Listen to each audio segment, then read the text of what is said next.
Welcome to Rewriting Your Reality, a video focused on hypnotic modalities to shift the belief systems that keep you captive. We will explore the journey from being subconsciously programmed to achieving quantum freedom. Get ready to dismantle everything you thought you knew about your own limitations. The mind's power is a historical fact. Franz Mesmer introduced animal magnetism in the 1700s. James Braid coined hypnotism, defining it as a focused physiological state. Crucially, before anesthesia, major surgeries were performed using this trance state, proving the mind's ability to override physical pain. My personal journey proves the mind transcends the body. A near-death experience revealed pure awareness. After being paralyzed, I reprogrammed my body through visualization and discipline. The core truth is that identity is the prison and the key. Your mind can reshape reality itself.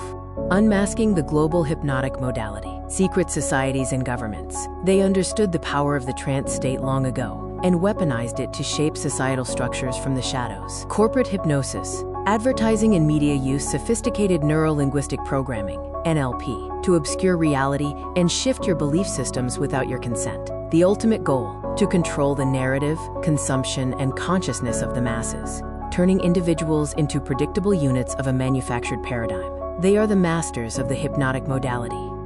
The first element of global hypnotic modality is authority, manufactured to establish psychological inferiority. Uniforms, robes, and controlled environments trigger unquestioning obedience. When you look up to an authority, your critical factor is lowered, accepting suggestions as absolute truth. The uniform is the first induction. The second element is translogic, a self-contained system logical only within its own framework. This creates a closed loop of reasoning. A doctrine establishes ultimate authority, turning rules into absolute truths. The paradigm acts as a perceptual filter, making external manipulation feel like internal conviction. The third element is overload, creating an intense, rapid-fire experience that bypasses the conscious mind. Techniques include sensory saturation, emotional triggers, and message overload. This forces the subject to feel something profound, anchoring the belief without rational scrutiny. The heart accepts what the head has no time to question. The grand illusion is when you become your own hypnotist. Division keeps us fighting each other, distracting us from the masters of the modality. They use filtered evidence to make you doubt your power. The ultimate control is when you self-hypnotize with their suggestions. I am not enough. This is the self-hypnosis of suffering.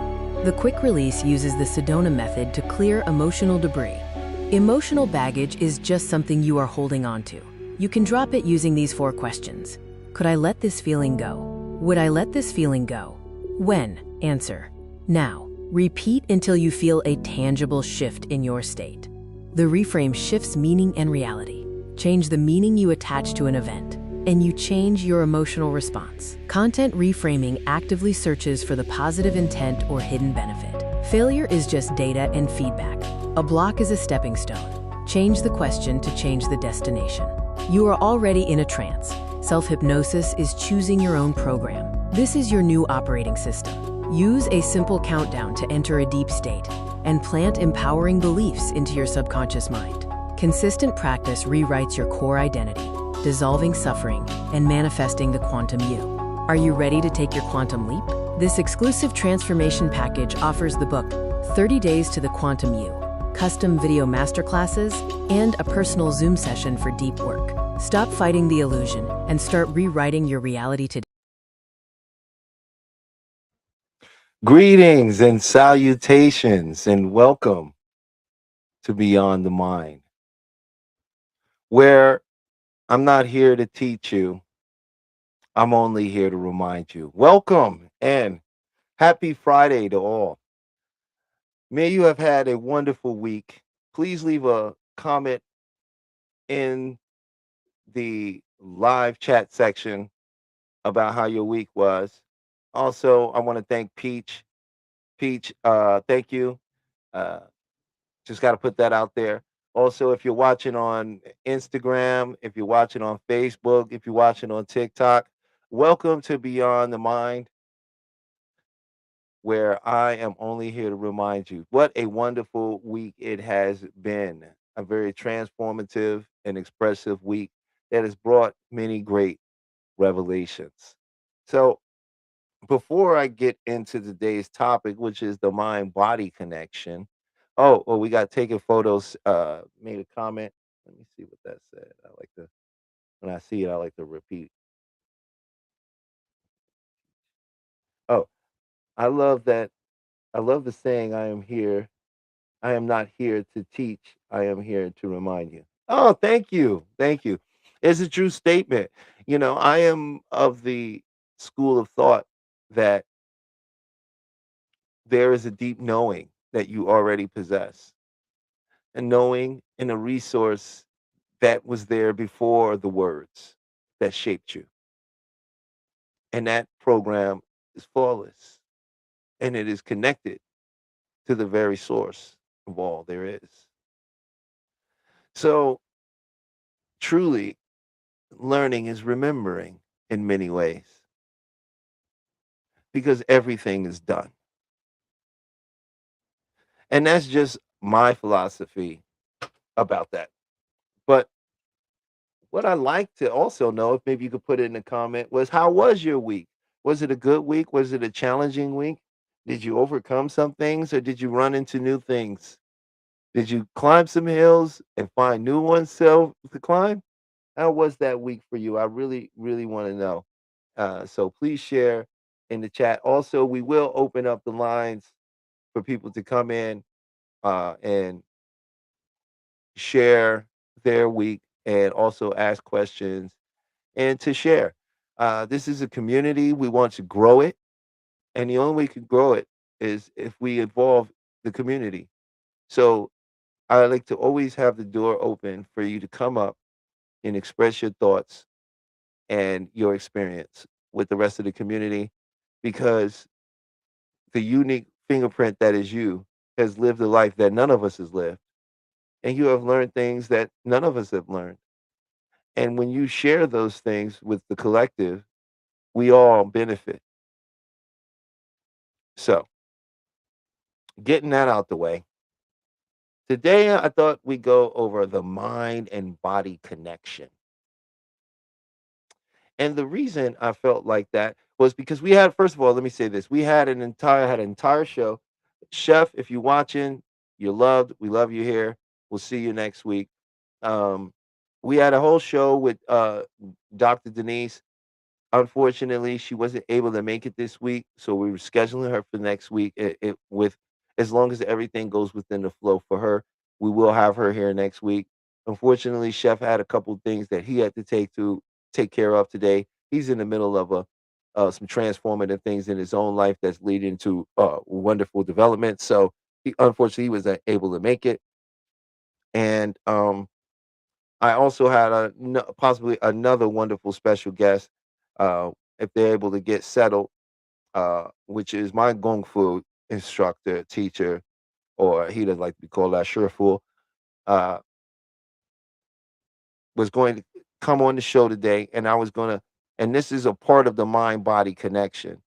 And I just wanted to share the dynamic culture of Kung Fu and how a lot of the internal, or what they call internal, my Shifu would say that all martial arts are internal, but in the specific way that it is categorized at this time, that internal methods have a lot of hypnosis in it. It has guided imagery. And if you've ever been a Daiji Chuan practitioner, right, or a Qigong practitioner, you may know this, but never made the association. Because when you're doing these breath works, when you get advanced, you'll be asked to imagine that energy in motion, doing something, going somewhere. And you'll begin to feel that in your body. And this is no different than sitting with me and me taking you through uh, imagery in a hypnotic state. The neurological response is the same because the mind, the internal world, don't know what's real and what's fake. It has no idea. And so when it makes a connection to something, it creates a neural pathway for it in the mind. Right. And when we create that neural pathway in the mind, we've imprinted it there. It's now like a part of us, right? And that thing can be changed, transformed, and rearranged, but we was never really taught that. So the subject for today is body syndromes, right? Really, and the mind body connection, right? And how does that affect us in our lives? And what are some things we can do about that? And how we can begin to identify it? Now, Dr. John Campus had a saying: what the brain can't handle, it puts off in the mind. And what the mind can't handle, it puts off in the body. And this is to say that when we are in our minds overthinking or worrying or stressing or going through the different variations of what some might call negative emotions in the mind, it has to go somewhere. When we have problems or things that we're unwilling or unable to face and deal with, what happens is it gets put off in the body. And that can show up in the body in various ways, right? And what I really wanted to talk a little bit was about those kind of body syndromes, right? And how we get them and where do they come from? And body syndromes comes from the mind not knowing what to do with something. It doesn't know how to process it, so it kicks it off into the body, right? The body moves energy around. Is how we experience the world. So when that energy or that thing gets kicked off into the body, it creates a stagnation in the body of the flow, right? And so what ends up happening is various different things that we go through, depending on what it is, it gets put off into different areas of the body, right? So when we have a great deal of financial pressure that we have to deal with, you'll notice it in your neck area, in your shoulders, very tight, right? When we have to make the certain decisions and exchange things, and our hands begin to sweat, and we become very nervous with our hands, right? This is because something in our life at some point has slipped through our grasp.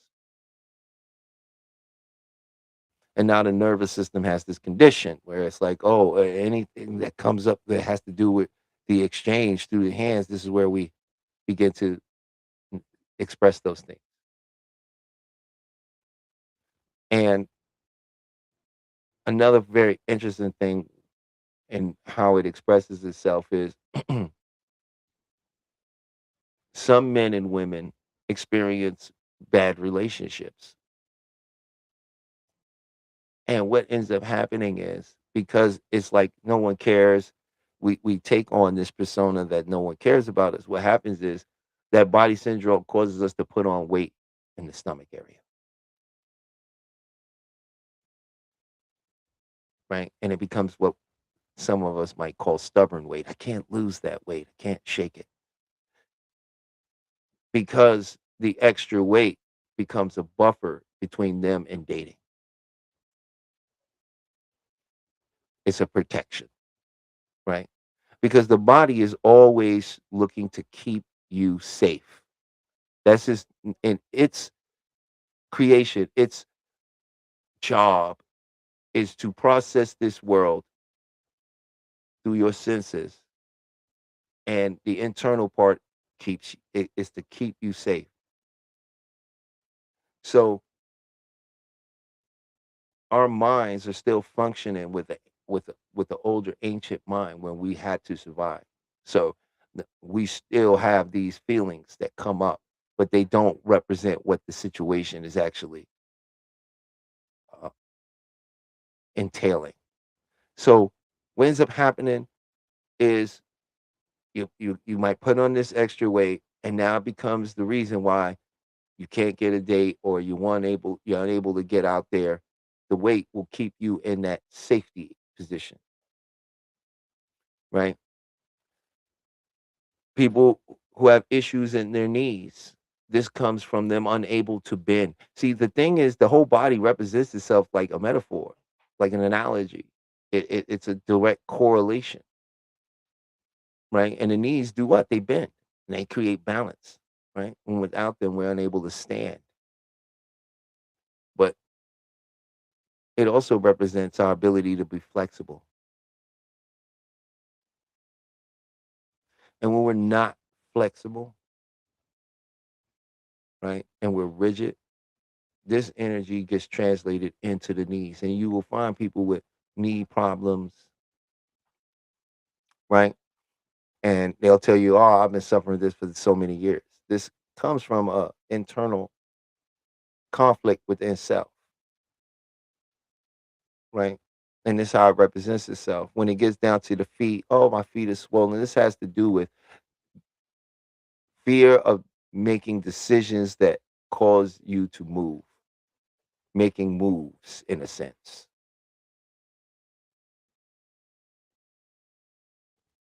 And now it gets so deep into what side of your, even down to what side of your body you're having this problem on, right? And here's the interesting thing, because the wires in our brain, when it goes, it crosses the left side of your body, which is connected to the right side of your brain, is related to your mother, and the right side of the body that's connected to the left side of the brain, right? So, or the left, yeah, the left side of the brain, that's your father. So if you have issues where with the left side of your body, there may be issues you have unresolved with your mother. If it's on the right side of your body, there's issues unresolved with your father. Because when we don't resolve the issue in our minds, it gets put off in our body,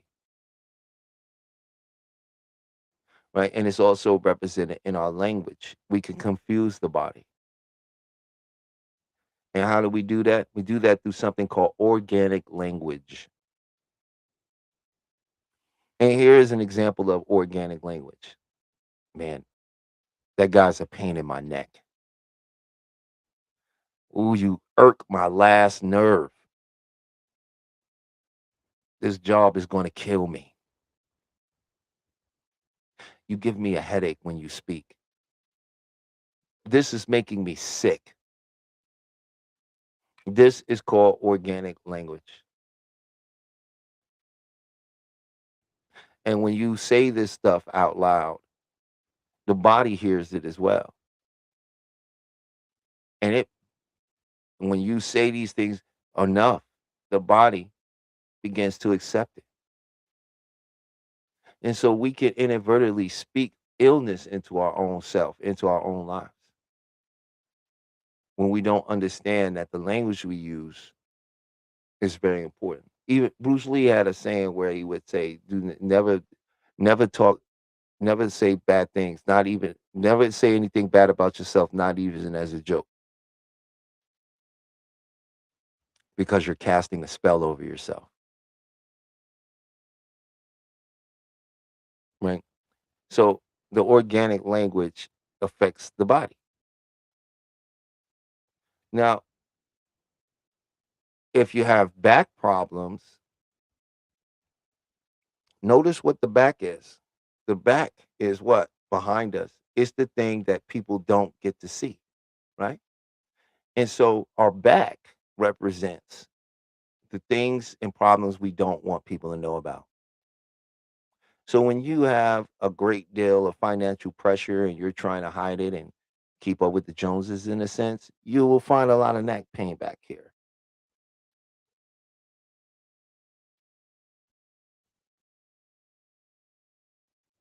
right?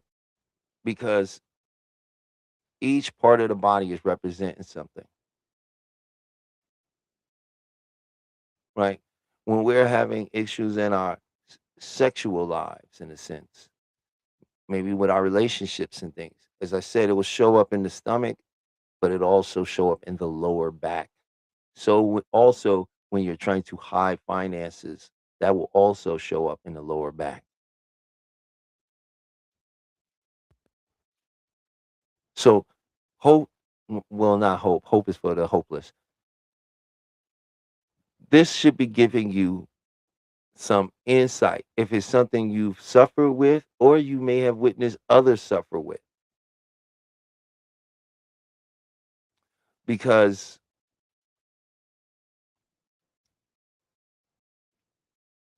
our body has nowhere to put it. The energy has to flow. When it does not flow, it will be put somewhere, and it will always be put off in the body. So that's a little bit about body syndromes. Another interesting thing about body syndromes, they come with a caveat sometimes, and it's called second gain.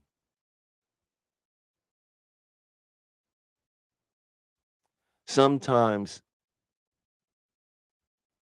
uh, illness or dysfunction can be a gain for someone. And I'll give you an example. Let's say there's an older person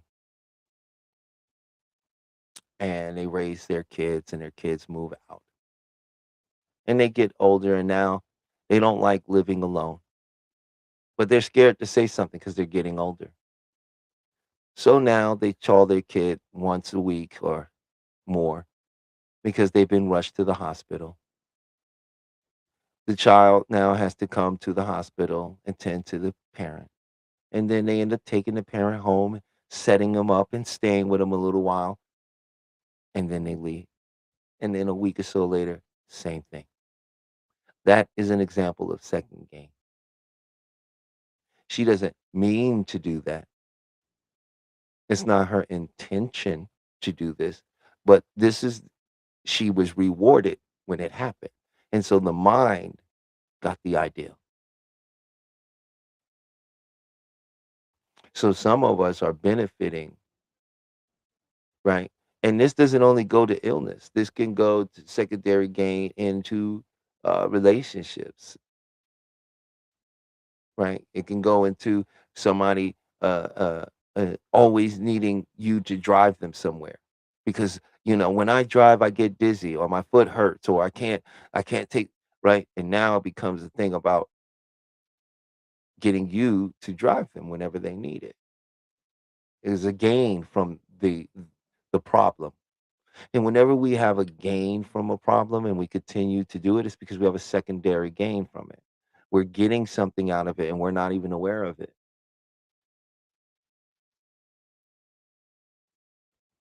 So I wonder how many people have this issue themselves or have dealt with people that has this issue.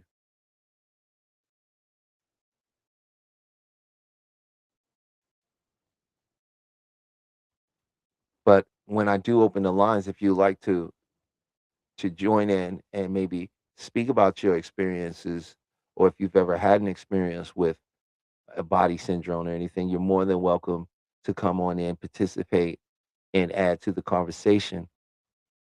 Because the reason I'm bringing it up is because I it's something that I find here in America is pretty active, right? When you look at the strategy of the pharmaceutical industry and how they create the commercials and the symbolism in the commercials and the images in the commercials and the suggestions in there, right? It just makes sense to me to maybe talk to people about, hey, I wouldn't, this is not medical advice, number one. If there's something if you feel there's something wrong, you should go to a doctor, right? That should be something you should do. If you've gone to a doctor and they've told you, "Hey, I don't find anything wrong," and you're still feeling these things, or you're having these pains, then this is a good thing to look into because it's very possible that could be the issue, right? A lot of athletes who injure themselves, I didn't understand this myself. I used to uh, sprain all my fingers playing basketball on my left hand. Well, no, excuse me, on my yeah, on my right hand. I would sprain these fingers a lot, like the ball would hit this way, and it was always me. Like, and it was very interesting to me. Like, if it's really that common, why is everybody not getting hurt? Well, that's because they later learning that wow, I had issues with my father. You know, I had some serious issues there, and it was expressing itself through injuries because it wants to be addressed, and that's how it was expressing itself. And I find you have when I tested this theory, I found many people in sports that seem to have been injuring themselves, be left or right legs. When looking into their backgrounds, you found issues with the family, especially with the parents, you know. And so through research, I'm able to come to that understanding and attending HMI was able to really have even more access to the data to confirm a lot of these things. And it has been confirmed to my mind that this is an issue. And I um, would really love to have some people, come up later and talk about some of this with me because I don't want to go on for 2 hours, one, just rambling about about body syndromes, because I don't really feel like that will solve anything. But if when people come in and we are able to speak, we're able to really nail down some things for the rest of the audience to even get even a greater sense in a more personal way outside of what I'm presenting. So there's that. And I also too want to go over some things you can do, to alleviate some of those issues when it comes to body syndrome. One of the main things people can do is relax. We don't really relax a lot, you know. We don't really know what it means to relax and to stop and to slow down and to breathe deeply and to allow thoughts to just pass like clouds in the sky. We're constantly in multitask kind of, or I don't. Well, one is human beings really can't multitask. We're just masters of switch tasking. We can switch from one task to another. We don't run multiple operations of a thing simultaneously. So, oh, okay. Hey, I see Bronze Tiger. That's the my Gung Fu brother. He's gonna be coming in shortly and adding to the diaspora of the body syndromes, which would be great because that's the other aspect I really wanted to get into as well with the body syndrome is the Gung Fu, the breathing that can be done that you can do that will assist in releasing a lot of that. The thing is that, we've been taught kind of our world in reverse in many ways. We've been sort of taught to go after a thing physically, don't worry about what it feels like mentally, and eventually you'll get where you're going. Right. But I think enough of us have experienced it to say that that may be true to a degree, but that is not the absolute truth, and it isn't always the most best way or most comfortable way to actually achieve and get things done. And when it comes to uh, the mind and how we hold on to our problems, right? That can appear in a very different way. That is not something you can just push through. And there's a very important reason that you can't just you can't just push through. your problems like that. You're not going to be able to do it. And the one reason it's just not a push through. And even people who have said, "Oh well, I pushed through." Ask them about their journey and listen to the end of the journey. You know what they'll tell you? It was all odds was against me. I didn't know what to do, and I just let go. They didn't give up. They let go, and then it all worked out. Now, what if they would have just let go from the beginning?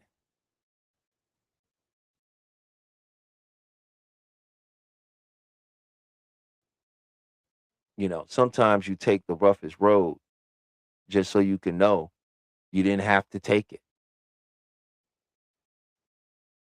And the reason is simple. You see, that's your mind. Let's say that's your mind. That's your mind.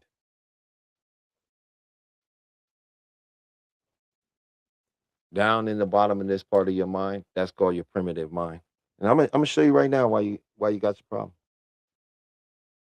I'm gonna show you. Now, here's an interesting thing. This mind was the first mind that was formed when you was born. That primitive mind. And that mind is compiled of fight or flight. Now, some people could add on and say it was fight, flight, fawn, freeze. But it basically boils down to fight or flight. And those additional things can be thrown in any of those categories, depending on how you're defining it. So fight, flight. That's first thing. Here's another thing.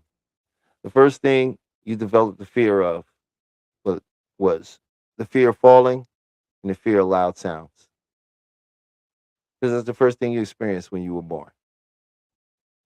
So that's your oldest fear. It's down here. Okay. Now, what happens is fight don't show up the way it did 10,000 years ago. You can't just fight. We live in modern time. You have something called a prefrontal lobe. That's where your morals, art, all this lies there. This wasn't there when the brain first was formed. Okay. It was survival. And the mind learned to do things in a way to keep you alive. So, fight shows up as anxiety.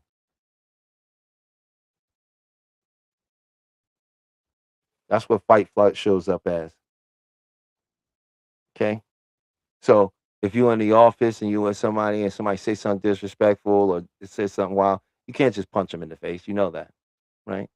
So if you may be the type of person that falls on the fight side, and you can't. Now that's building up an anxiety in you, right? So what do? You go out home, you hit a heavy bag, right? I go to a bar and hang out with some friends and vent. Now, flight, that's a different part of the equation. Right? Flight means run away, get out of there. But we can't do that today, right? So fight, flight shows up a little differently in the modern age, right? Flight shows up as repression. We repress our thoughts, our feelings. We don't want to say nothing, right? We won't say nothing, right? And that becomes depression,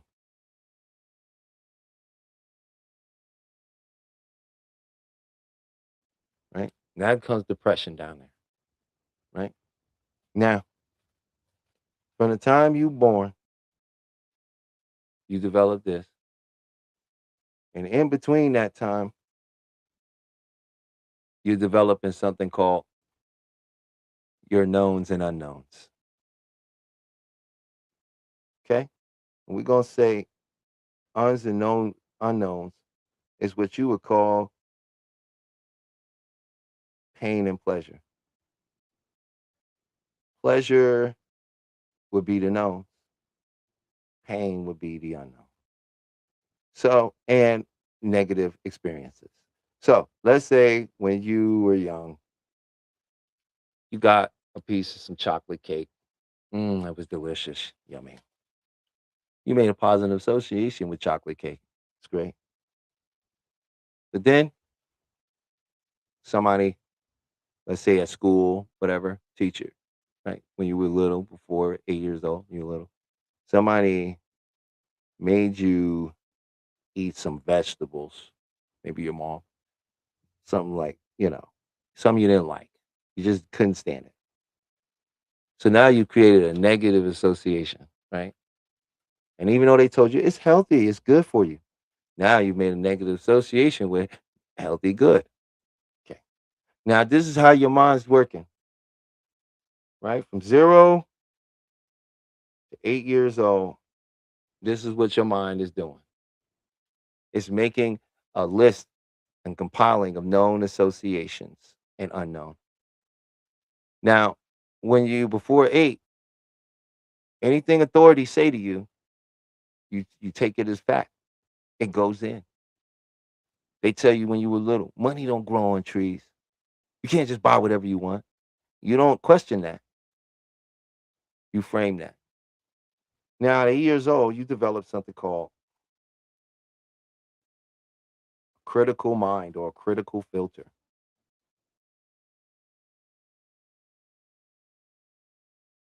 right? Now, when you get this critical filter, it's there to protect everything, all the knowns, right? It's there to protect it, right? Now, how it works is this: it gets broken into two sides. This filter.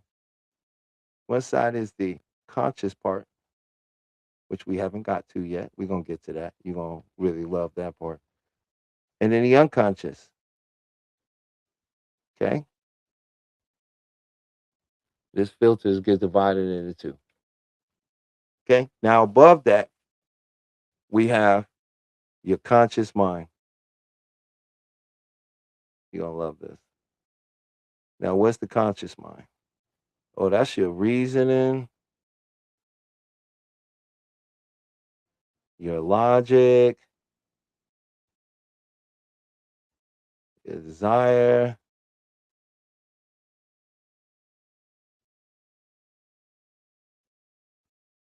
right? Your reasoning, your logic, your desire, all of that is up there. This is the conscious mind up here. Now, seeing this whole mind, let's look at some math here. The conscious part of you, this makes up 12%. Okay. 12%. That's the conscious, right? 88%.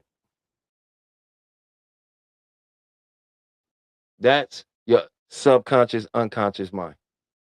So you trying to change from logic and reason and your will and desire with 12% of the conscious mind against 88% that believes the total opposite. So every time you tell yourself, I'm gonna make this money, I'm gonna be rich, I'm gonna change my diet, I'm gonna change my life, I'm gonna do these different things, it gets pushed down up against this critical filter here.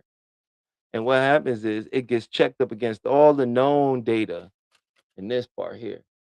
And if this thing right here don't line up with what's in here, this part of you rejects it. Now, let's say you have this ideal, today's gonna be my day, I'm gonna change my life, I'm gonna change, I'm gonna do all these things.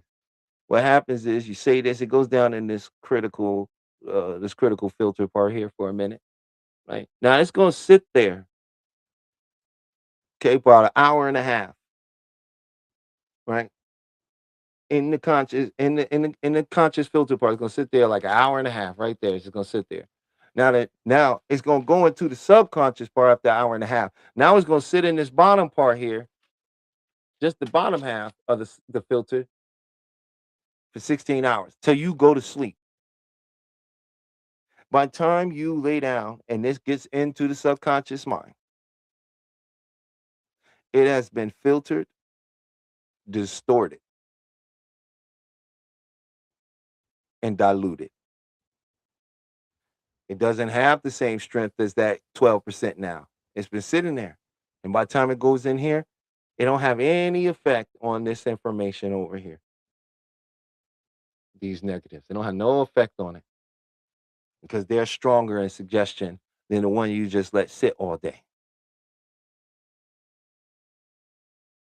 So, how you can change that? Now you know where you got your issue at. So let's say you have a problem with, let's say, making money. Somewhere along the line, you got it in your mind from someone that was authority over you that it was difficult to make money. And then somewhere along that, you experienced it. And then that locked it in as a belief. But the mind doesn't know what's real or what's fake. This can be changed. It doesn't know. But if you try to present something to this mind and it's unfamiliar, remember what I said earlier about the known and unknown. We can use another term, right?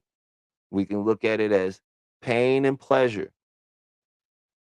The unknown to the subconscious mind is pain because it's still operating on survival,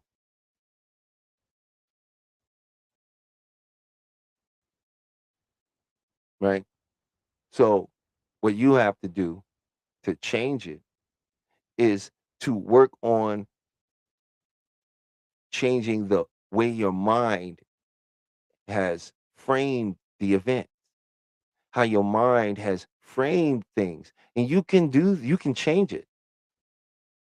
They say you can't choose your beliefs, but that's not necessarily true. You can't just up and consciously do this, but you can consciously work with your subconscious mind to have your subconscious mind do it.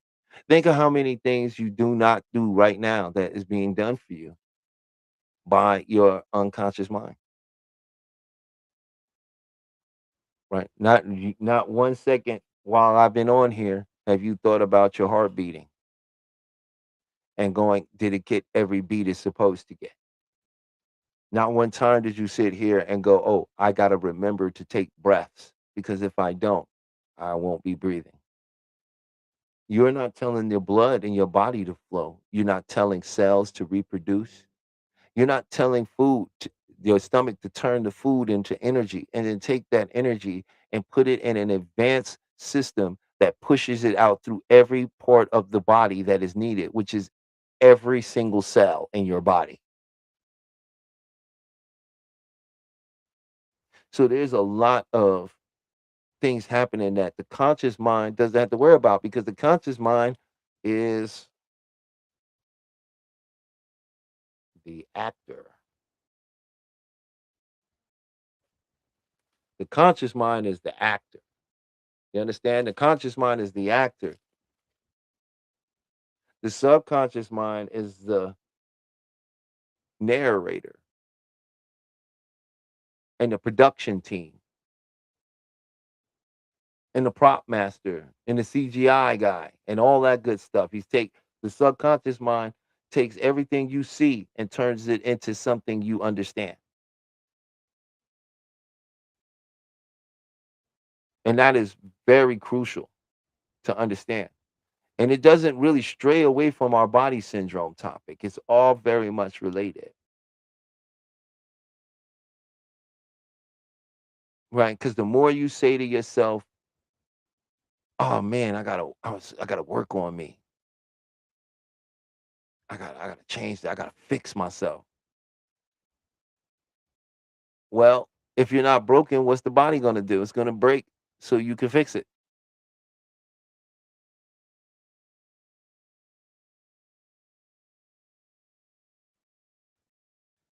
Our language is vital to what we're experiencing. What you have to understand about your language is you don't realize it shapes your reality. You were born in this world and experienced this world without words.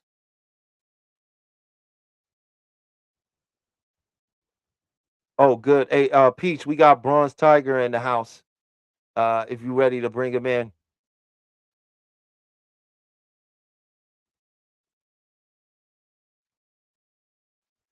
our guest has arrived. I'm just gonna work on that real quick, guys.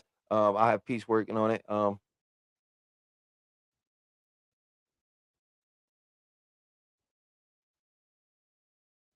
tell you what, Bronze Tiger, if you watching the show, Peach, could you go ahead and drop the link? I sent him a link, but I don't,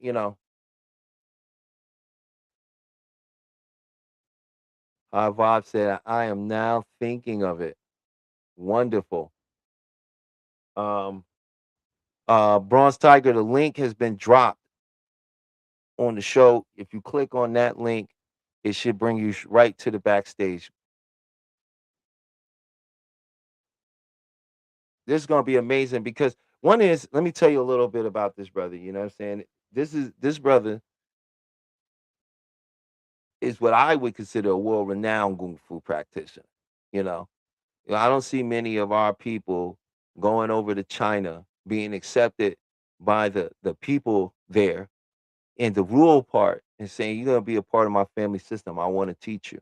You know, he also won a gold medal in Swai Chow, which is Chinese fast wrestling, which is something I didn't even know exists. But it actually, here's the interesting fact about Swai Chow. It was what the Mongolians used. It's why nobody could beat them. And after learning some of it myself and applying it, I can tell you it's devastating. It's powerful. Hey, there he is, everybody. We got Bronze Tiger in the house.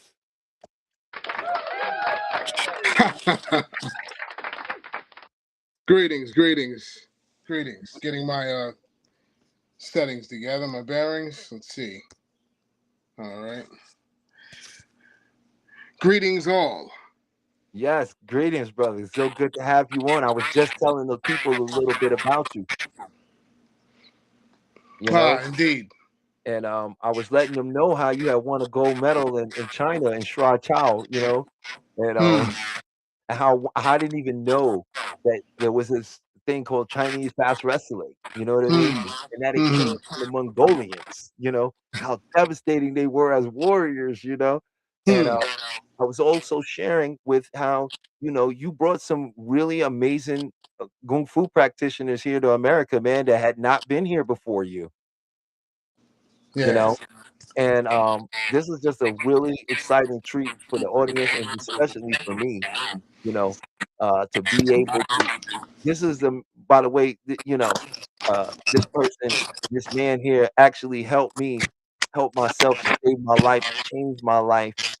I really wouldn't be fully the person I am today without him because of him, I got exposed to a whole nother side of the world and life, Um, and I got to live in the school with my brother and get up every morning and train diligently and we had so much fun training and he used to tell me, Doc, stop talking to people, stop. There's too many people because I was so full with joy with it. It helped me. It saved my life in a way. Where I was at. I was messed up. They told me I'll never walk right again. And I refused to accept the diagnosis. I went with the power of the mind, and my brother just showed up at my door. I cannot make this up, and was like, "I'm back. Were you serious?" And on that day, I was like, "Yes. Are you serious?" And we went on a what 14, 15 year adventure together in life, just you know what I mean, training and making new friends, and my brother being able to travel over to China and represent for us, you know because my thing was, you brought something we'll never hear about that, you know and our image is a certain way as black men, you know, and and and for you to been able to go over there the way you did, you know, and meet the incredible masters you did, but not in a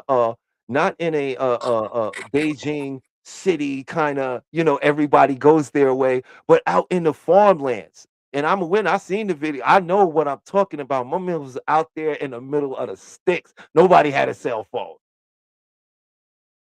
Hey, your volume is out. I can't hear you. Uh oh.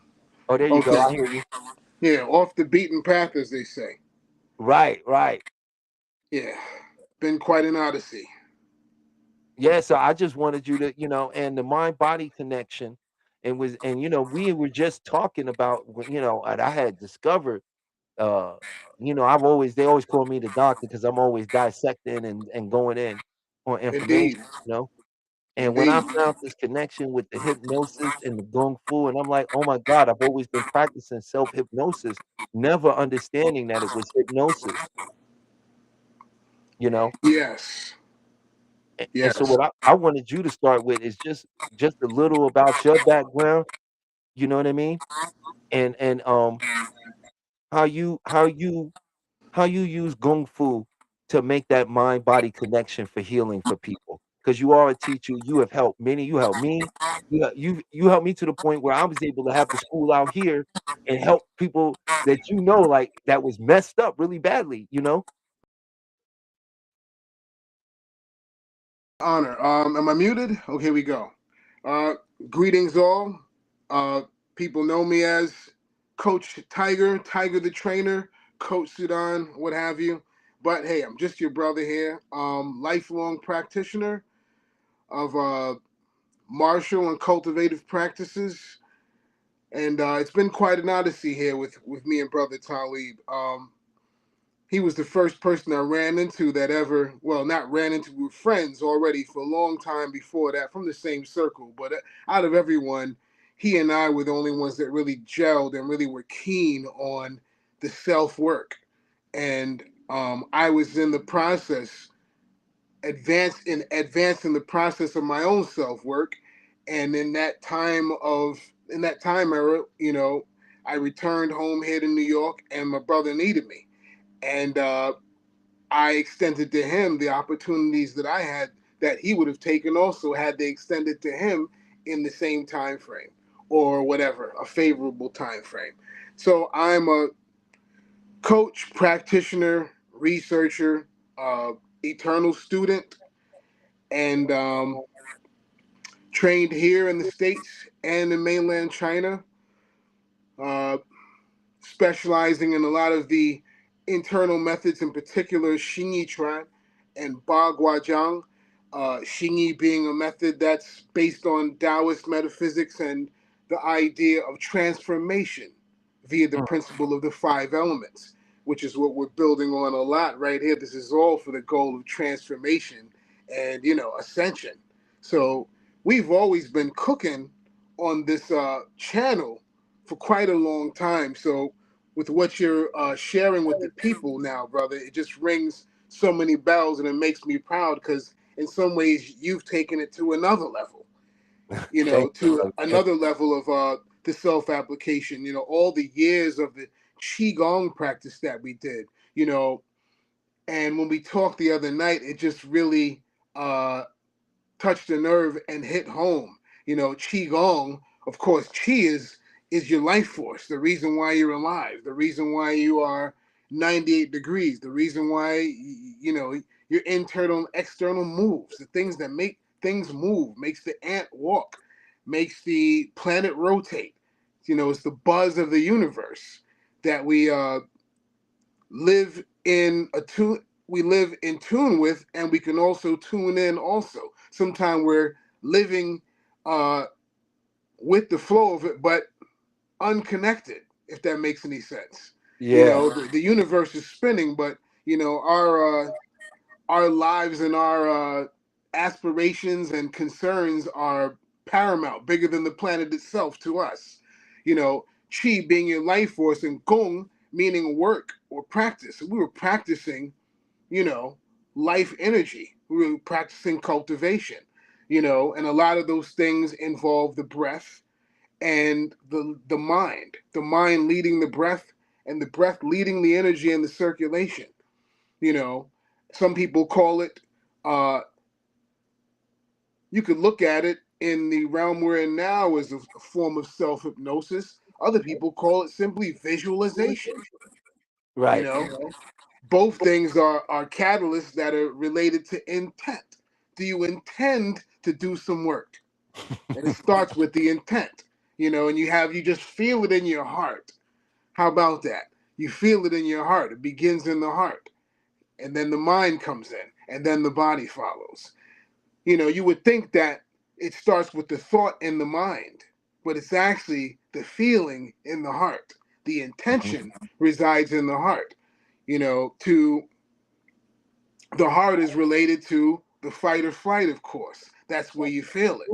You know, your heartbeat rises. You get that adrenaline dump at a loud sound, or a dog jumps out that's aggressive. And you're like, oh, am I going to fight? Am I going to run?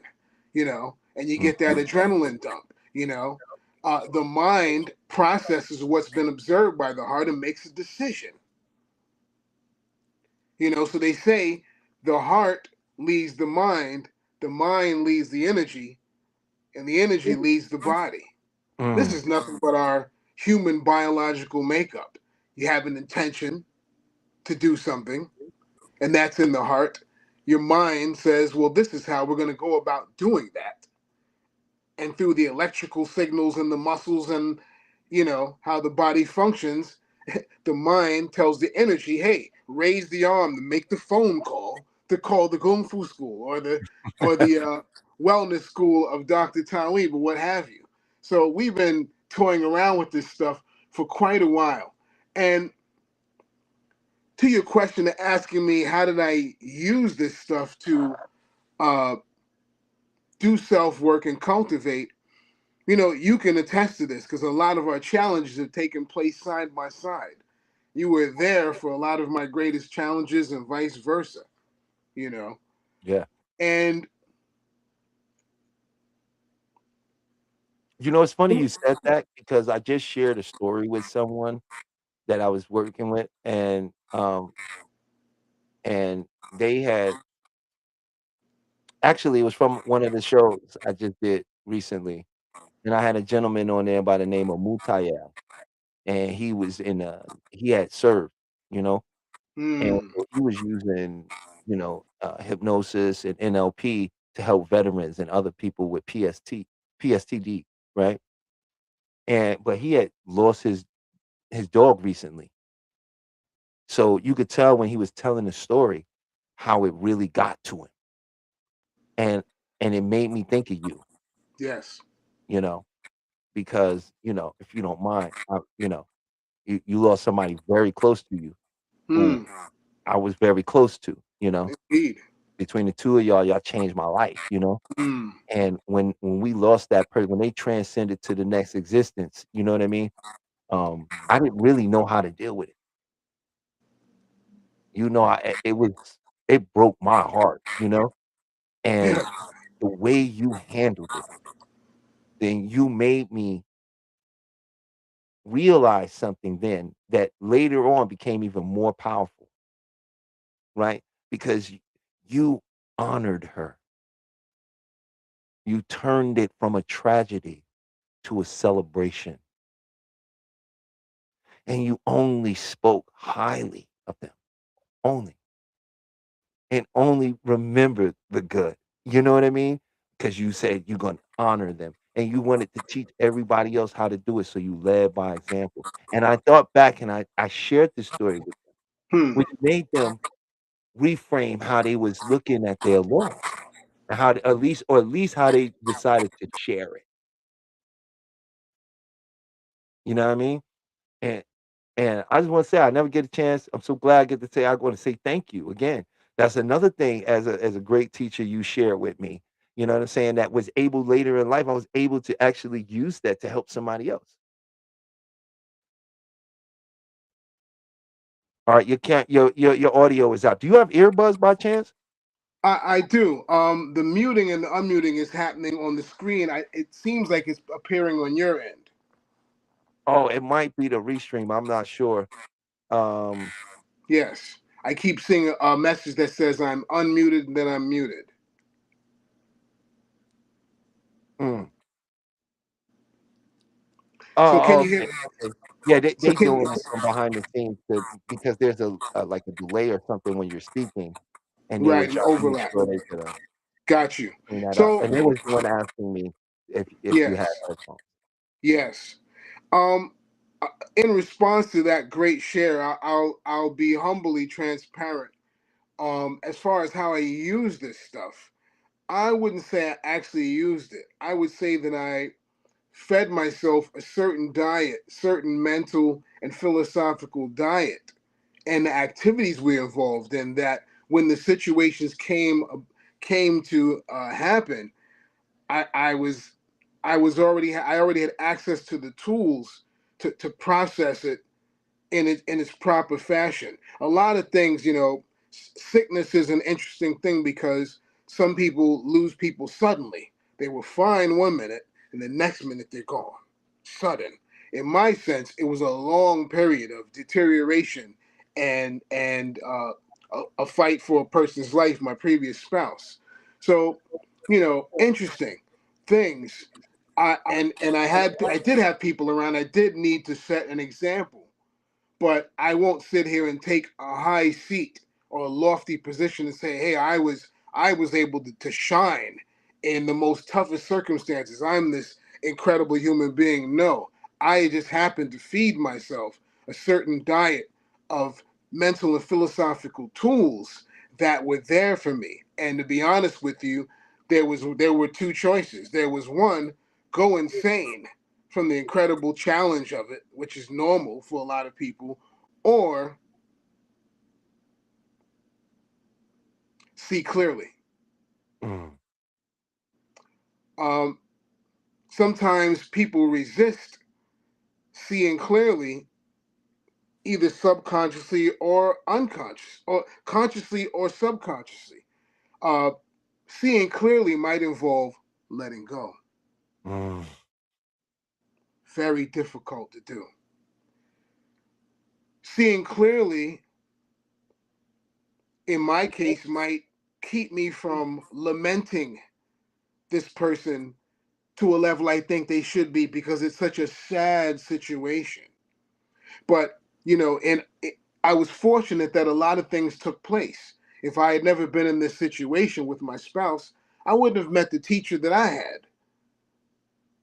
I would have not been in a position to meet the people that gave me certain tools.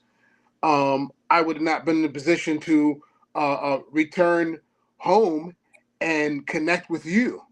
And my first serious cohort in this research, the first person that took it and ran with it and applied it and manipulated and cracked it open, you know. So I'll say it's good to do what we're doing here. Acquaint yourself with positivity, with solutions. Sometimes the usefulness of these solutions isn't evident in the beginning. The time is coming for application. Because, like Bruce used to say, knowing is not enough. We must do. Doesn't matter what you know if you can't apply it. And sometimes you'll apply it out of cleverness, and other times you'll apply it out of necessity/desperation. And the beauty of that is, in desperation and a bit of cleverness, that was the biggest gift, to see what it all meant. Mm. You Mm. know, to see what it all meant, to see the purpose, to say, "Oh wow, there's a reason behind all of this." What did Pink Floyd say? It's another brick in the wall. That is the construction of me.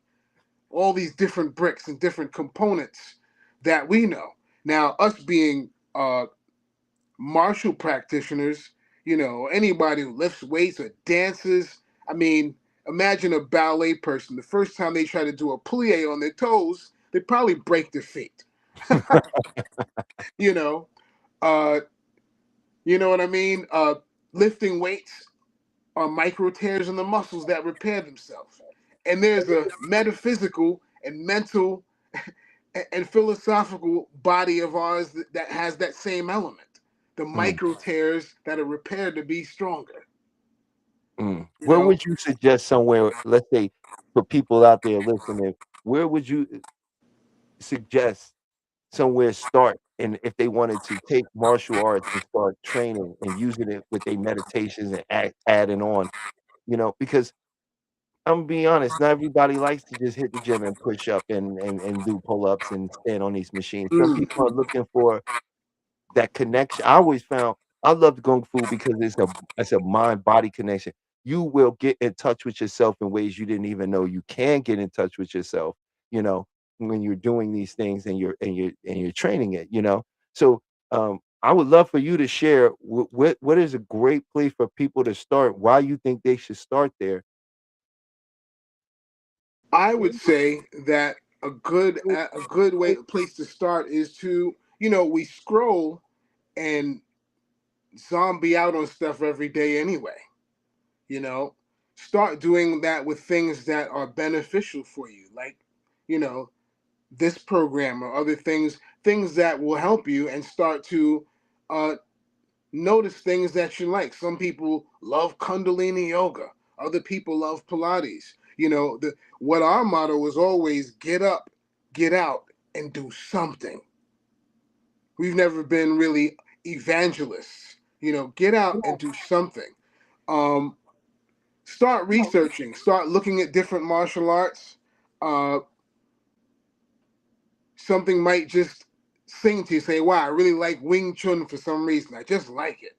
You know, and we were in this thing of internal and external, all these different things, but there really is no separation. So you just start doing some research, and the first thing is to pick something and get up and do it. If you live in a town where there's only a judo school, go do judo. Don't be like, I really want to do dragon style kung fu or something. I'm gonna wait. Why wait? It's all the same, because what happens is a lot of these people in the different disciplines, they end up relating with each other anyway. So the Mm, idea is to get up, get out, and do something. But you can research, in particular, you can research cultivative and internal, quote unquote, martial arts, even though that statement is kind of a misnomer. Because the idea is you want to get involved with something that unleashes your personal power, that becomes a personal power program. And that's what I've emphasized. Kung Fu has a thing called Taolu. You know, in karate they call them kata. Taekwondo they call them forms. Forms where you're shadow boxing. There's no one there, but you're moving, doing solo practice and solo movement. Now, mhm, in one sense, people can say, you need contact. You need contact to get good. You can't get good by yourself. But one of the right. hardest things to do is to be by yourself and be at peace with yourself. Mm, So solo practice actually is golden, because you're training to defeat your previous self, not really anyone else. So investigate and discover things that become a personal power program. It's not about whether you can beat Tim. It's a matter of, can you beat yourself mm, and improve yourself? Can you find your own personal power? So I find with Taolu and Qigong, you're doing your own self alchemy. You're doing your own personal alchemy. When you're doing a form, wherever the power points in that form, you know, those power points are not power in general. That's your power when you're practicing it. right. So finding that inner self, that personal resilience, that personal power program. Basically, find something that sings to you, and don't go into it just thinking, "Oh, whose ass can I kick?" Mm. Because there's only one ass you need to kick, and that's your previous self. You Yeah. know, so it's And all about how you enter into it.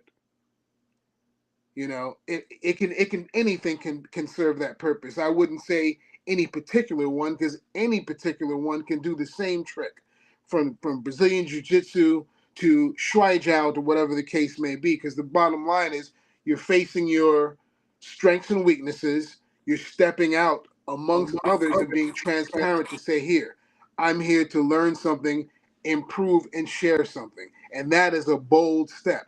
That first step usually is the beginning to an odyssey. mm, The beginning to I have people who are from other methods that we both had that look in our eye that's common, that we both have that spark, like, wow, I found something. I found my thing. Find your thing. That's why they call it martial art, because art is about the expression. You know, uh, People say, martial arts is just, you want to do fighting. Martial arts is an art. Fighting is an art too, but the art, a part of it, is the personal expression. And that's the part that's golden because, yes, we want to be able to handle business when the wolves are at the gate and when diplomacy fails. But you know who you're around and with and allied to and also possibly against every second of every day? Yourself. Doubt, uh, shyness, you know, past wounds, depression, what have you. That's the greatest battle you could ever win. Harder to win than against any other person because, I mean, let's keep it real. We're in the age of hot weapons. The best self defense method I know of usually starts at like 40 caliber, goes up to 50 cal, then goes up to, missiles and ordnance. We're really keeping it real here. But is that all of the aspects of life? Are those the toughest aspects of life? Mastering your inner space. When Hickson Gracie's son died of a drug overdose, he couldn't really jujitsu that stuff. He had to go within. So I would say just research the world of martial arts itself. There's so many. Go with what is in reach, what's accessible to you. Do your research, and it doesn't have to be the only one. It can be boxing. I'd say boxing is great for everyone. It's something you can find everywhere, and everything emerges from boxing anyway. Because we defended ourselves by using our hands to put space in between whatever the thing is. People say grappling was first, but no, striking was first. You put your hands up and defend yourself. Then, it's a wild animal, then came weapons that put some space. So martial arts originally came from us defending ourselves from wild animals. Then rival human tribes, So that's my advice for that. Do your research. There's a lot of arts there. Look what's in your area and look what you have. Look at what you have the best quality of access to. If it's an online program, that's great. In person is the best. It's not the only thing, but I would say just do research and study, just like you studied which way you would want to go in working with yourself. Is it going to be Reiki at that time? Is it going to be some NLP? What have you. The world is a menu, and like they say, there's many paths to the mountaintop. I'm a fan of every single system there is to man, but I chose to be halfway decent at a couple of them and admire the rest vicariously through my friends. So, but I would say as a person, that's part of standard issue. And they don't teach us that. Standard issue. Cooking, you need to know how to cook for yourself and cook healthy. Art, you need to know how to express it, have an outlet to express yourself. Paint, sing, play a drum, personal expression, physical training, mental and physical toughness is the theme song of the human existence.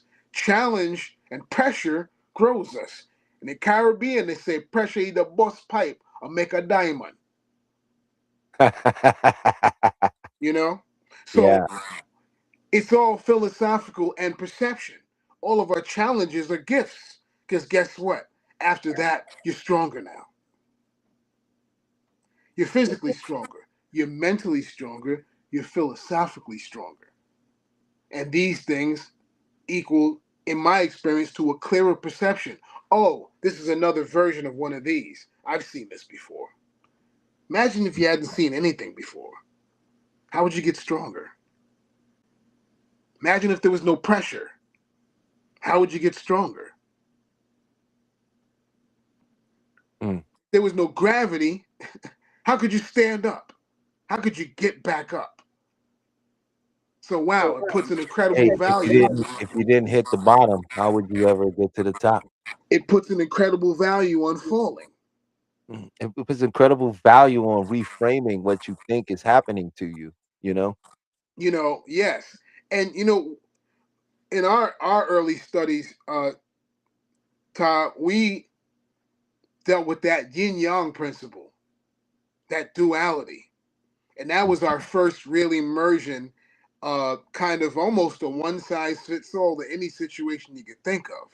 But we are human beings, and application is no walk in the park.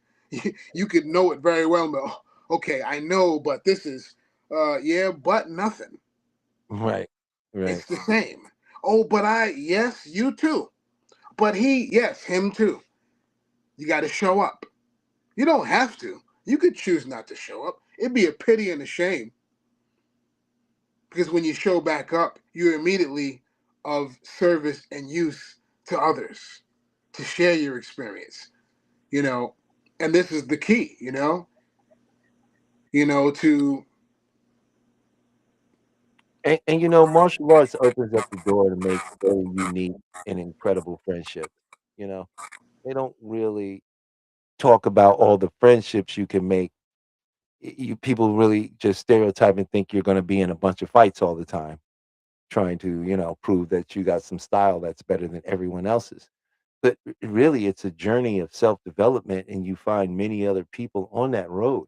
You know, and it can really expand your horizons beyond what you believe your life could be when you start dealing in that, because it takes certain type of individuals that have a particular type of thinking that pursue that in the first place, you know and um I just want to say thank you, because this has been a wonderful so far, just hearing you share this viewpoint. This is from a real certified, he don't like saying it, but it's a fact. It's a fact.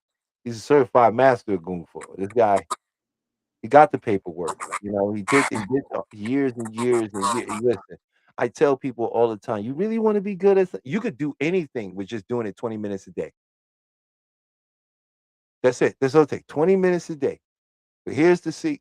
You want to be good, you want to be really good, you're gonna have to throw some obsession in there. You're not gonna get where you wanna go without being a yeah, little obsessed over it, so, yeah, yeah, you know what I mean? And that healthy obsession creates something great, and when we look at anybody we think is great, when you look at LeBron James, Michael Jordan, you look at, Michael Jackson, all these people, they had some obsession with what they were doing, you know? They didn't sacrifice a party. Parties didn't have the value as the obsession did. They didn't sacrifice the friends.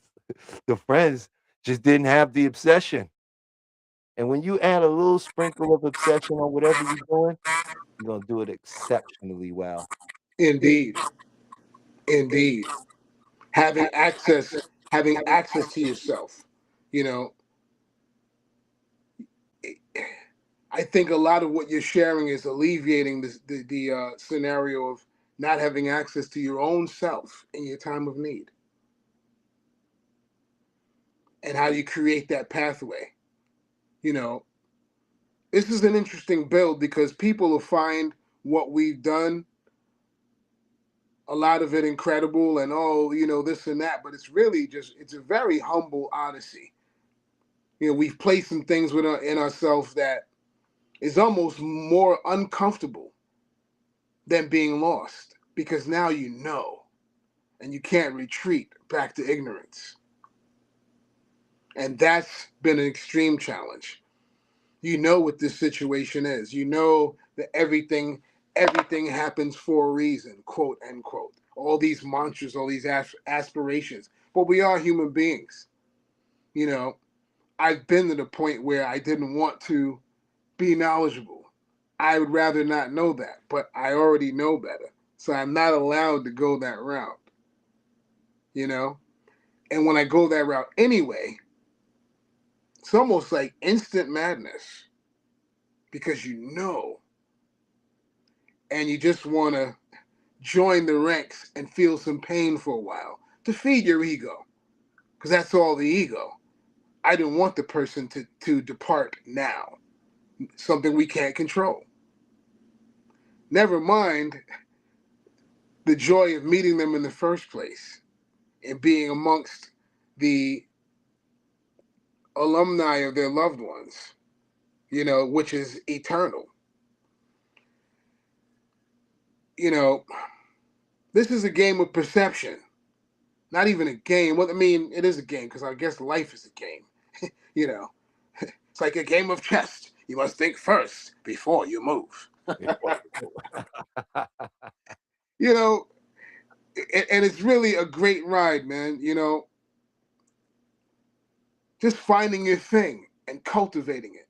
That thing that you cultivate is the very meaning of what we say kung fu, or time and practice slash acquired skill. Mm. That includes the guitar, that includes cooking, that includes being a mangaka, drawing, whatever your thing is, a thing to pour yourself into and cultivate. You know, that's the best thing, to keep your mind occupied and express from the heart. Sometimes you need to go into the heart. Don't spend too much time in the mind. It's a big place in there, easy to get lost, Mm-hmm. slip on a banana peel, and be thinking some wild stuff without having foundation and anchoring to return to. So I always tell people, you know, don't overthink it. Sometimes you can sit, and we know this inner space is more grand and larger than the outer space, and they don't know how big that is. You know, Right. Yeah. You know you what know, else too, man? I wanted you to before because time I'm looking at. I'm like, wow, bro, we done ate up. Time is moving. This is when we get beautiful. up, time It's a great speeds up. conversation. To be honest with you, When we get up, time always speeds up. We used to it do speeds you up. So we used four to be training. We look four up. It's hour, 5 hour 4 or training 5 sessions that feel hours. like 10 minutes. Yeah, we like, bro, we just started. Let's go to. It's like, The sun's coming up, but and we're not tired. I wanted to also talk to you a little bit about the program you've been putting together. And how people can get in touch with you because you are a trainer in Kung Fu. You do help people and you do have a program. And, you know, we want to spread the word of the program because it's a beautiful program. More people need to see you, get to know you because they can come to you and get a whole nother level of well being and treatment that is much needed in this time of high stress and anxiety and poor health, you know? And so, I'm gonna go ahead. And I'm sort of being a lot quiet here because you dropping jewels, and I just agree with everything you're saying. So, but I do want to not waste my all the time because I want you to talk about what you got going on with your program. You can share why you're doing it, however you want to discuss it. But we got to get what you're doing out there. For the time being, you know, the bulletin board for my hub will probably be right here with Brother Talib. I've discovered app building, so now I'm under construction with an app right now to offer this um, physical and mental martial fitness via Ma Family Tongbe, which is a prominent uh, Islamic school of martial arts in Northwest China. Of course, Chinese wrestling, and of course, my Savage Sanda program to get people throwing their hands and stuff. So stay tuned. I'm under construction at Base 44 over there, and we'll be doing some updates on when that launches, and you'll be all you guys tuning in here and other places, you'll be the first to know.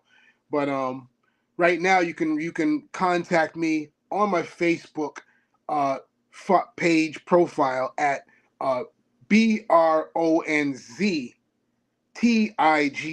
Bronze Tiger, and you can hit me up there, and you can get all the bulletins and updates of what I'm doing. I'll be doing workshops soon, so stay tuned for advertisements and bulletins here with Talib, and when you link with me on my social media. Um, so contact me on my Facebook, and I can guide people into my private group, which is Tongbe USA. And there we work on all kinds of stuff: weapons, swords, energy work, uh, and what have you. Very unique and invigorating approach to uh, self construction. What we're doing is we're bringing the old and the new at a junction point. Modern meets traditional. Traditional meets modern. We're bringing things to a modern application. For example, I mean, the kettlebell was something old that disappeared and came back. So that's what we're doing. We're bridging the gap between modern and traditional because they're complementary elements. You know what I mean? So I think it'll be something very dynamic in the sector of what they call kung fu, which we more accurately call Chinese martial arts. Kung fu is kind of a misnomer, as you know. It doesn't describe any one practice. It's the kung fu is the act of doing something and perfecting it over time. It doesn't tell you whether it's Wing Chun or anything like that. Um, and that's that. Stay tuned. Big things to come, and later will be greater. Just go look up Bronze Tiger on Facebook. You can reach out to him. He'd be very happy to communicate with you and share the knowledge. The both of us for many years have been trying to just be of service to humanity. That's been, and it's so weird that I sit here after knowing this person for like 30 years at this point, and I can sit here and go, wow, for 30 years I've known this person, and their goal has always been to help, to be of service to humanity through the martial arts, but really just through him as a person. I mean, it's not like he knows something that no one else on the planet knows. The reality is, it's lots of practitioners that do what we do, but it's the rapport, it's the care, and it's the real life experience of using this in so many different ways. Like, I can cure 100.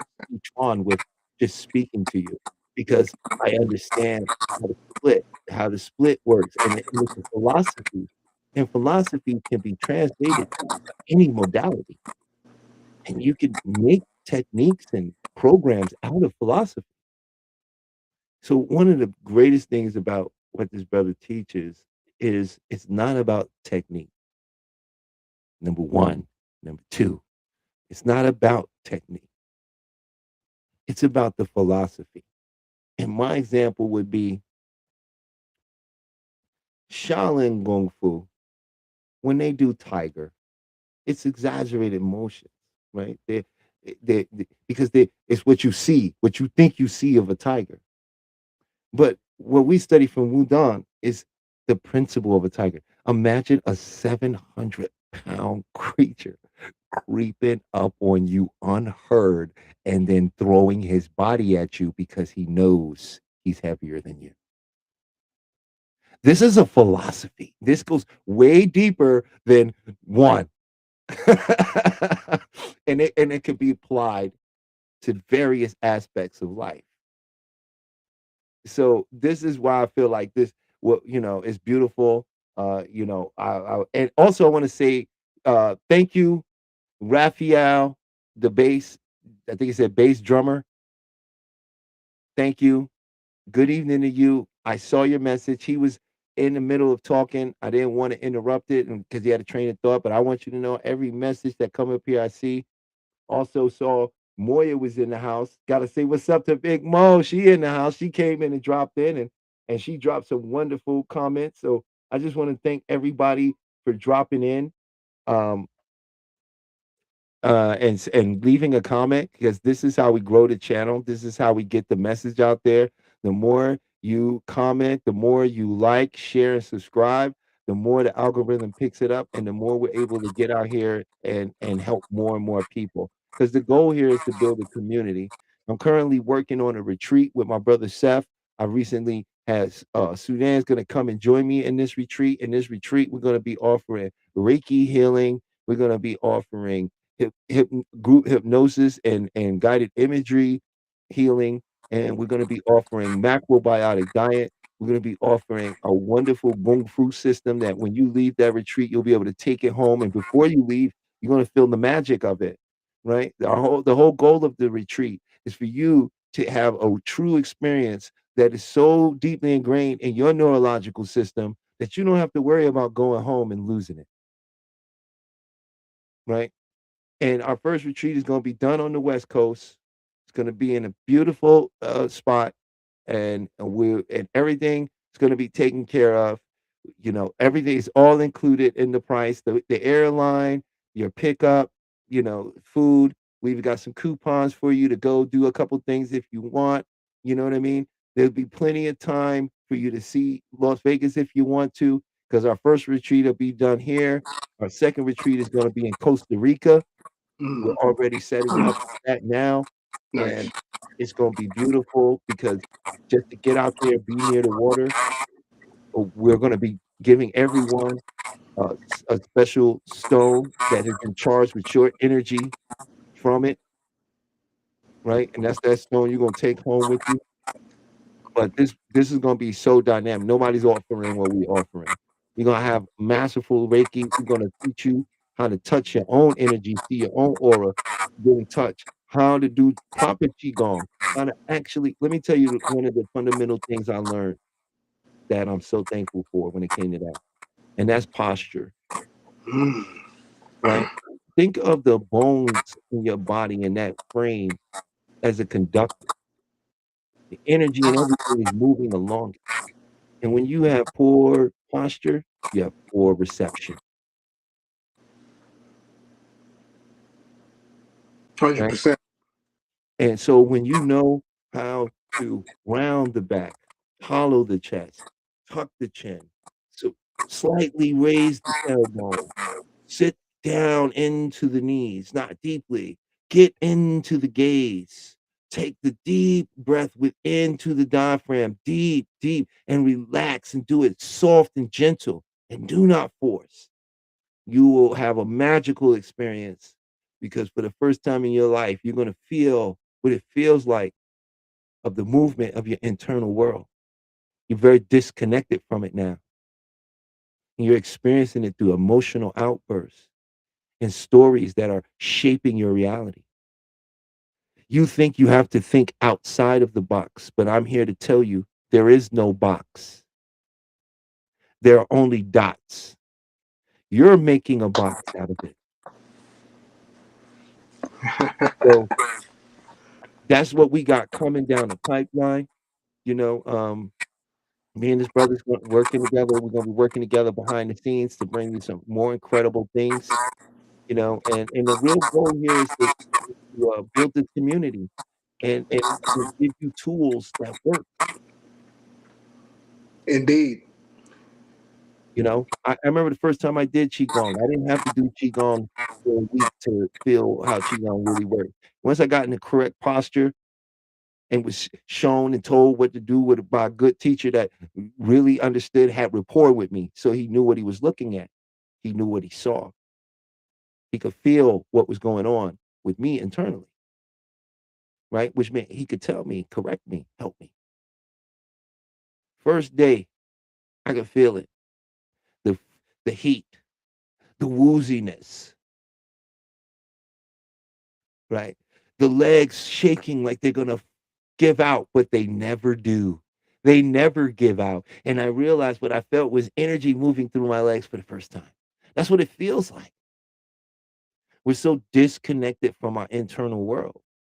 And so the Kung Fu with the hypnosis and the Reiki and a proper diet, you're about to become a Super Saiyan. You're about to get on the level you want to be on. And as my brother was telling you earlier, it's about your state. You trying to this is where you trying to change yourself. You like, I want to be better. So you look at the results of what you think better is. Then you start taking actions and then you look for a change.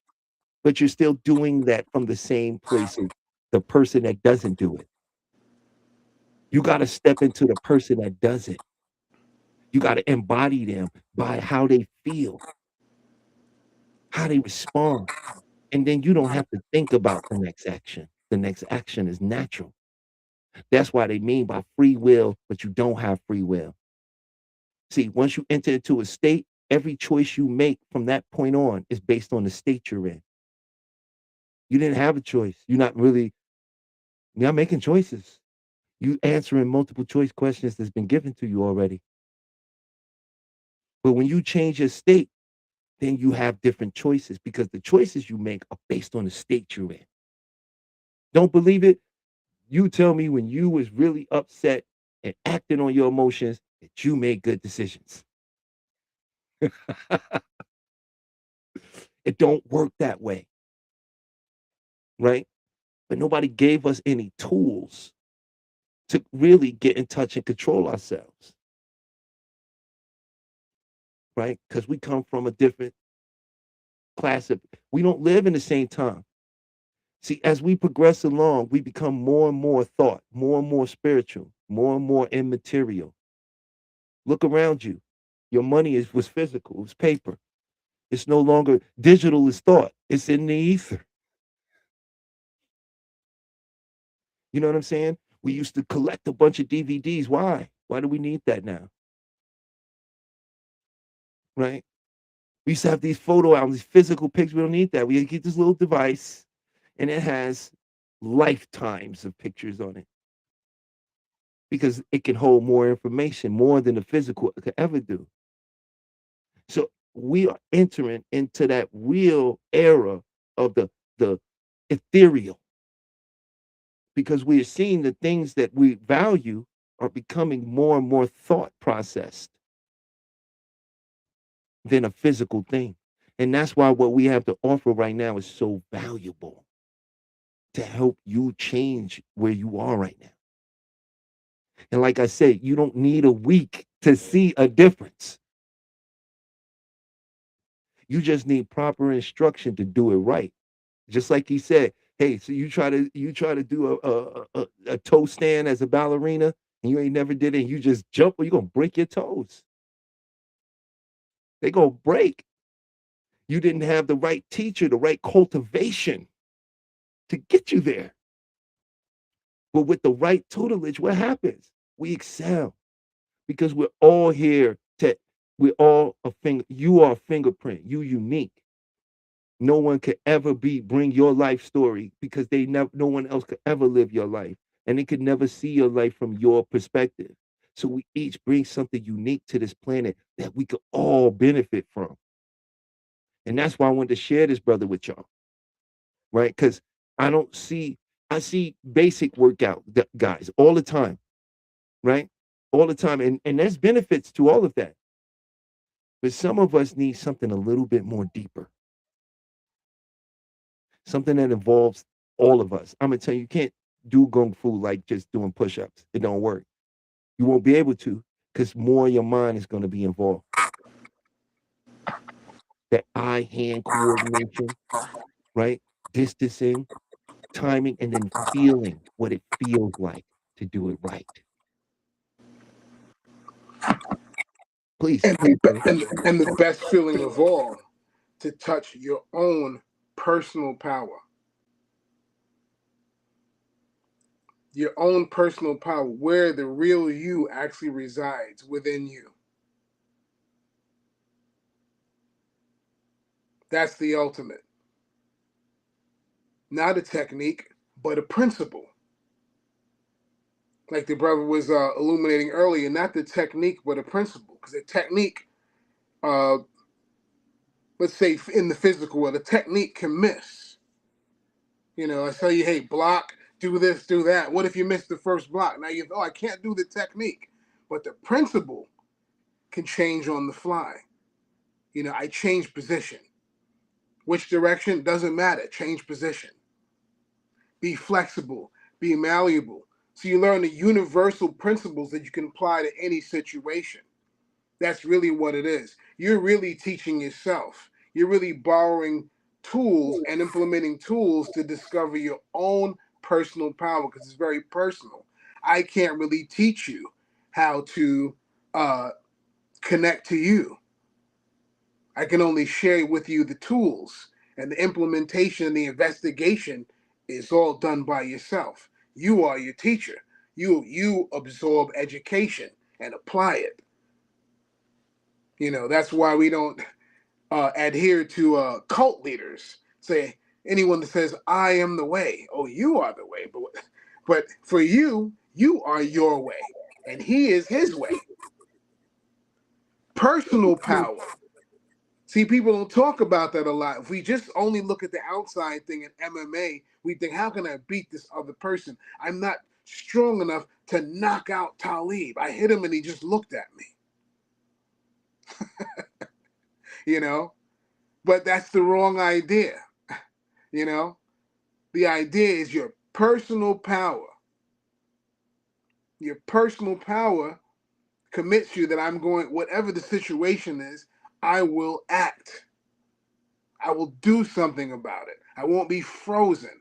You know, in Chinese wrestling or Shuai Jiao, everyone gets thrown eventually, but you don't want to be controlled where you can't do anything. So what, you get thrown by the person. You throw them, you throw each other, whoever has the best score at the end wins. But if the person shuts you down and you can't do anything and they're just controlling you, that person could be life or an experience from life. It's controlling you where you can't do anything. That's when it's time to get in touch with your personal power and be able to act. You know, bravery is one thing. Sometimes bravery is intelligent, sometimes it's foolish. But courage is always golden, because courage is the ability to act even when you are afraid. You can still act. You're not frozen. And that's the key. Long as you have that, you will find what you're looking for. You know, we're in the business of becoming finders. You know, seekers just go on seeking. We want to find stuff. That's what we want to do. And I think the brother's doing an exemplary job of that, you know. So, you know, you guys make sure you reach out. You can reach me directly at coachsudan@gmail.com if you're ready to work on your own personal power system, incorporating many elements: martial arts, music, meditation, hypnosis, and what have you. You know, take from all good sources. And that's it. And that's what I've gotten from this brother for several decades now. Likewise, brother. It's been an amazing journey, man. It took us down the path where we had to go our own ways and come back together and be like, yo, let me tell you what I saw down that road, bro. You won't believe it. You know what I'm saying? But the road always comes back together, you know?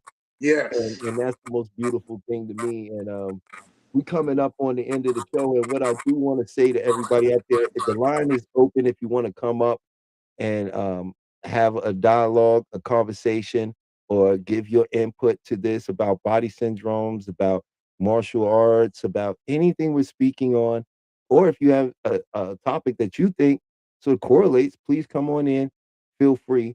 You know, this is his first time on the show, so you know sometimes people do drop in. You know, one time we had a great brother drop in, and we did some hypnosis with him, and it really helped him a great deal. And I got to follow up with him later and find out how wonderful it was an experience for him and how it changed him.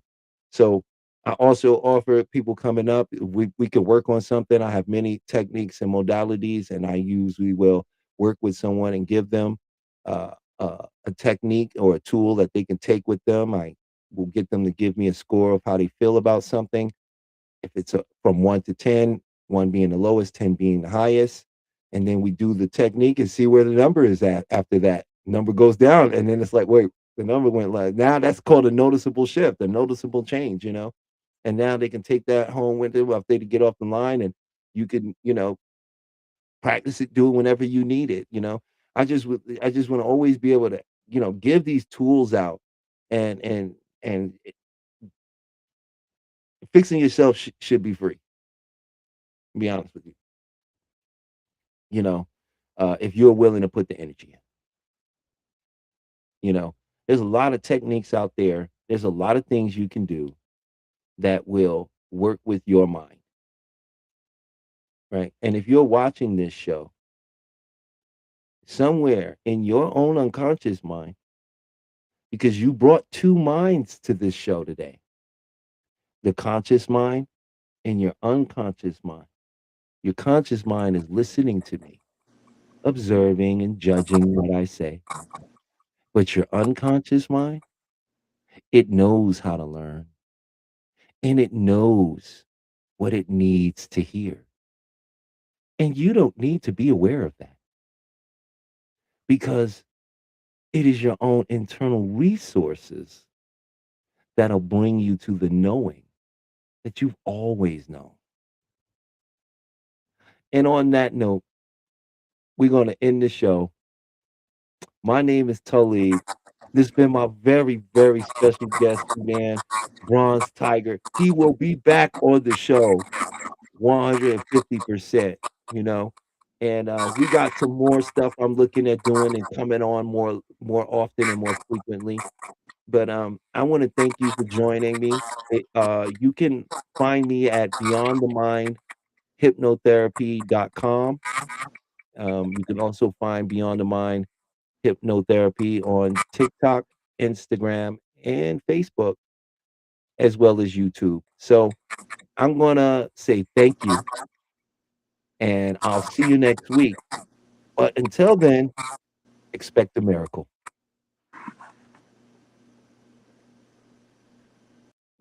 Welcome to Rewriting Your Reality, a video focused on hypnotic modalities to shift the belief systems that keep you captive. We will explore the journey from being subconsciously programmed to achieving quantum freedom. Get ready to dismantle everything you thought you knew about your own limitations. The mind's power is a historical fact. Franz Mesmer introduced animal magnetism in the 1700s. James Braid coined hypnotism, defining it as a focused physiological state. Crucially, before anesthesia, major surgeries were performed using this trance state, proving the mind's ability to override physical pain. My personal journey proves the mind transcends the body. A near-death experience revealed pure awareness. After being paralyzed, I reprogrammed my body through visualization and discipline. The core truth is that identity is the prison and the key. Your mind can reshape reality itself.